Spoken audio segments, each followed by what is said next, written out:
बरगढ़ जिला राजबोरा संभर ब्लॉक सम्मेलन कक्षरे मास पाइक माल डीडब्ल्यूओ बरगढ़ एफईएस भुवनेश्वर तरफ जंगल अधिकारी आईन 2006 कार्यकारिता को नहीं एक दक्षता वृद्धि कार्यक्रम अनुष्ठित हो जाइछि।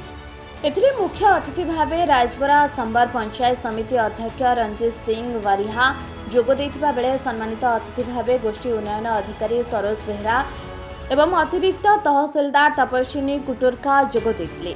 कार्यक्रम रे जंगल अधिकारी आईन समस्त दिग उपरे मासर व्यासदेव वारिक पुंखानुपुंख चर्चा करथिबा बेले कार्यक्रम को बुझिबा सकाशे ब्लॉक समस्त सरपंच पीओ आरई तथा जंगल अधिकारी कमिटी और जंगल संबल परिचालना कमिटी मुख्य माने उपस्थित थिले।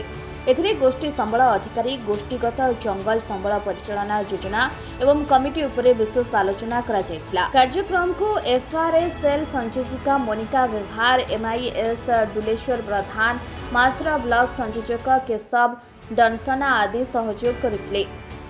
बरगढ़ जिल्लारो श्यामसुंदर सुनांक रिपोर्ट ओडिया एक्सप्रेस।